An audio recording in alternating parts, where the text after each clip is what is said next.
गुरुर्ब्रह्मा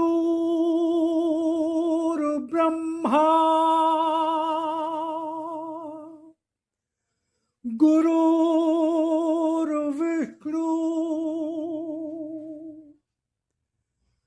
गुरुर्देवो महेश्वरा गुरुर्साक्षात् परब्रह्म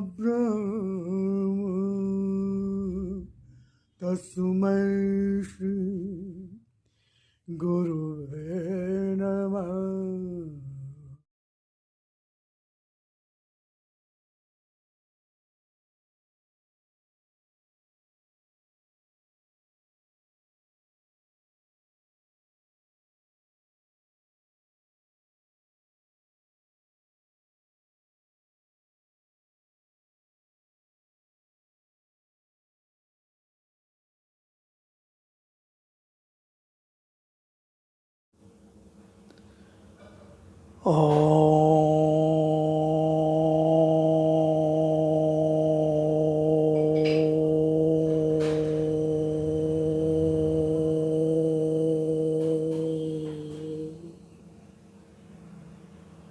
ॐ भूर्भुवः स्वः तत्सवितुर्वरेण्यं भर्गो देवस्य धीमहि धियो यो नः प्रचोदयात्।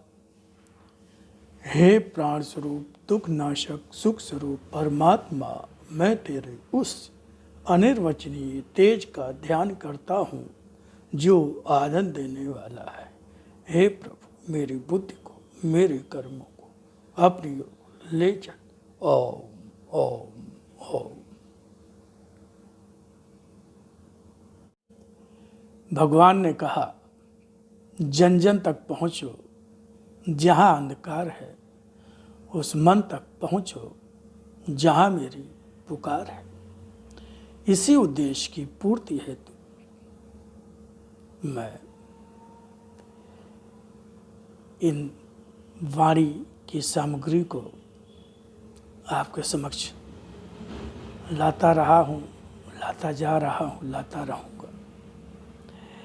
तो शुरू में मैं भगवान की वाणी का परिचय देता हूँ, जिसमें 2 से 3 मिनट लगते हैं। उसके पश्चात भगवान की वाणी का प्रारंभ होता है।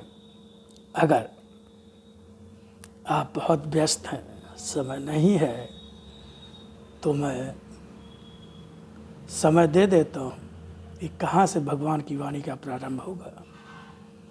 तो समय का अभाव होने पर आप वहाँ से उसको सुन सकते हैं, अन्यथा मेरा तो निवेदन आग्रह होगा कि आप उसको पूरा ही सुने।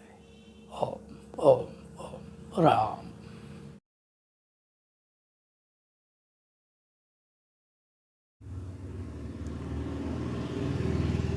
स्वयं भगवान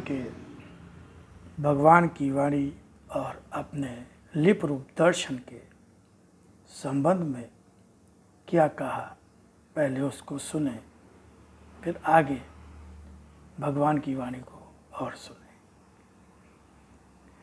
वाणी को समझो, उसके एक एक अक्षर में अर्थ भरा है। कोई भी शब्द, कोई भी अक्षर मात्र भाषा का खेल नहीं, यह शक्ति है।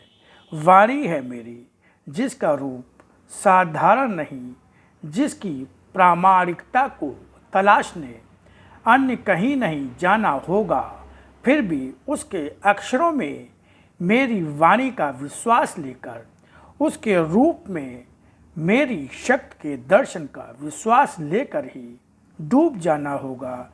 तभी पहचान सकोगे मेरी, तभी पहचान पा सकोगे मेरी, तभी पहचान पा सकोगे मेरी।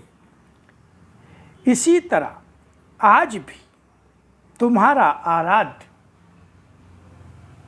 भगवान ने, जिस तरह से भगवान श्री राम, भगवान श्री कृष्ण आए और उन्होंने असत्य धर्म का नाश किया, जब प्रभु श्री राम आए तो रावण मारा गया, जब भगवान श्री कृष्ण आए तो कंस और उसके सारे संगी साथी मारे गए। इसी प्रकार भगवान कह रहे हैं, इसी तरह आज भी तुम्हारा आराध्य फिर आया है तुम्हारे सामने। इसका रूप आज है वही जो पहले भी और सदा से ही पिता के रूप में, भगवान के रूप में कहते और पुकारते रहे हो अपने कष्ट भरे क्षणों में।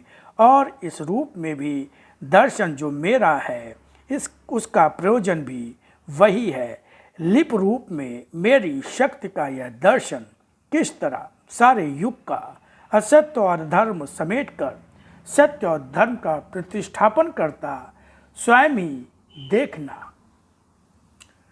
तो ये भगवान ने अपने जिस रूप में वाणी आई उसको भगवान ने अपना लिप रूप दर्शन कहा, और फिर उसी का हिंदी अनुवाद उसको भगवान ने अपना भगवान की वाणी कहा गया, जो भगवान ने उसको अपना शतरूप दर्शन कहा। अब आगे सुनिए भगवान की वाणी बहुत ध्यान से।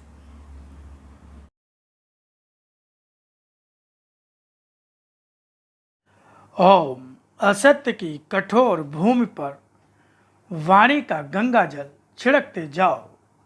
गंगा जल का प्रभाव अपने आप ही होगा, उस भूमि पर डालना तुम्हारा काम है। फिर भी यह नहीं कि उस भूमि पर जहाँ वह जल डाल रहे हो यही न देखो कि वह स्थान मात्र असत्य के कारण ही कड़ा है, अथवा वहाँ पर कचरा भी बिखरा हुआ है। तो पहले उस भूमि को साफ भी करना होगा, और साफ करने के बाद ही उस पर जल डालते हुए उस भूमि को सींचकर नर्म बनाना होगा। उस नर्म होती हुई भूमि पर जब भी जो अक्षरों के अंकुर बो दोगे, अंकुर फूटेंगे ही। यह अंकुर उन छोटी छोटी पौध के समान पहले अपने अंतर में बोकर अंतर से ही काटकर भूमि पर बोने होंगे, तभी सफलता पा सकोगे। सत्य के साधक के जीवन का यह वर्ष कर्म योग की ओर ले जाने वाला ही होगा। अभी तक जो भी इस पथ पर बढ़ता रहा वह अपने किए कर्म की स्थिति और प्रयत्नों में ही अपने आप को कर्मयोगी मान बैठा है।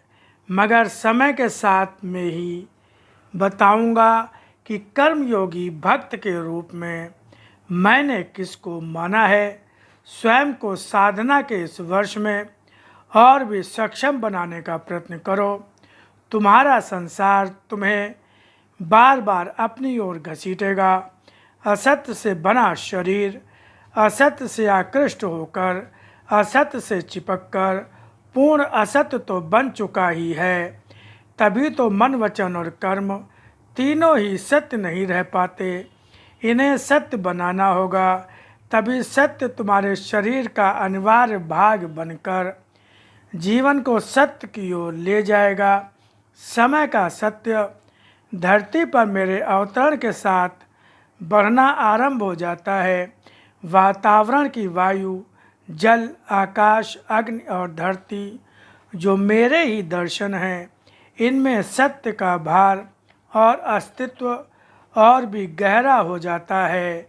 मेरे रूप के साथ मिलकर सत्य तुम्हारे जीवन की अपनी शक्ति और चेतना पर अधिकार करके कर्म शक्ति बनकर कर्म करवाता है। मेरी वाणी तुम्हारे अंदर जाकर अपना अनिवार्य कर्म करती है। मेरा दर्शन अदृश्य रहकर भी सत्य के साथ जिस रास्ते पर भी जाते हो उस रास्ते के अनुसार तुम्हें तुम्हारा भाग देता रहता है। तुम्हारा रास्ता भक्ति का है, और अगर मेरे लिए कुछ करना और मुझसे मुझे पाना चाहते हो तो अपने निकट आने, मुझे पाने का साधन और ज्ञान दे देता हूँ। तुम्हारा रास्ता मेरे लिए कर्म करने का होता है और कर्म शक्ति नहीं होती है, उस समय कर्म शक्ति देता हूँ। मेरे लिए वाक शक्ति चाहते हो, जो मेरे लिए तुम्हें बोलने में वाणी और ज्ञान दे सके, तो मैं वह वाक शक्ति भी देता हूँ।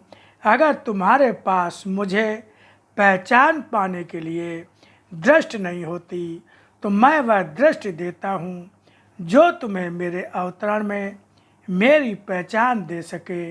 जो कर्म शक्ति को अपना व्यक्तिगत अधिकार मानकर व्यक्तिगत स्वार्थ सिद्धि हेतु इन शक्तियों को पाना चाहता है और मेरी वाणी की शक्ति द्वारा पाने की चेष्टा का दुरुपयोग करता है, तो उसका सत्य उसे कष्ट देता है। सत्य की उपासना सत्य प्राप्त के लिए जब भी करोगे, अपने चारों ओर वातावरण में बिखरे सत्य को साथ पाओगे। पहचानो, मुझे देखो। जब भी मेरा स्मरण करके भावना के सत्य का अर्पण करके मुझसे बल चाहोगे, तुम्हें बल प्राप्त होगा। असत्य शरीरों में है, प्रकृति में नहीं। प्रकृति से जब भी सत्य पाना चाहोगे, सत्य प्राप्त होगा। तुम जहाँ से जिन वस्तुओं में, मनुष्यों में सत्य खोजना चाहते हो, सत्य नहीं मिलेगा, सत्य नहीं मिलता।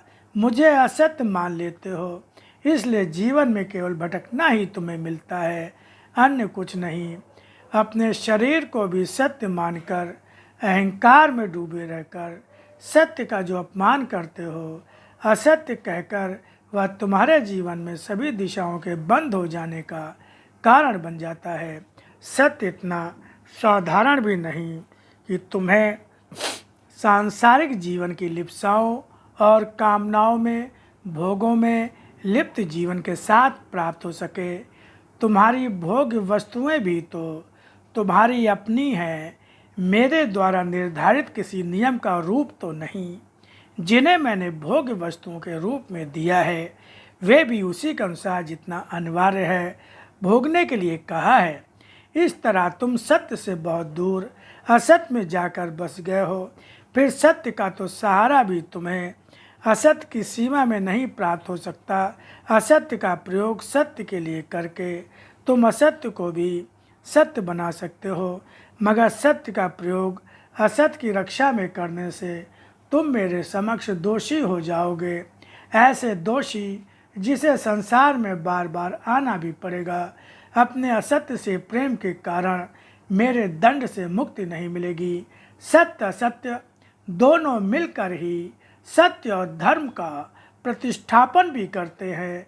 जिस तरह जब मैं अवतार रूप में धरती पर आता हूँ, वह रूप मेरी सत्य के रूप में आत्मा और धारण किए सत्य के रूप से शरीर का होता है, मगर यह शरीर मृत्यु को प्राप्त होने के कारण, नश्वर होने के कारण ही असत्य होता है। यह मृत्यु को प्राप्त होने वाला शरीर केवल आत्मा के द्वारा संसार में कर्म करने के लिए होता है। व्यक्तिगत भोगों में डूबने या सांसारिक जीवन को केवल संसार के लिए जीने के लिए नहीं। इसलिए व्यर्थ के जीवन को सार्थक के साथ जोड़कर सार्थक करो। सत्य तुम्हारी रक्षा भी करेगा। तुम्हारा जीवन संसार में आवागमन के चक्कर से मुक्त होकर मुझसे एकत्व प्राप्त करेगा। ओम ओम ओम।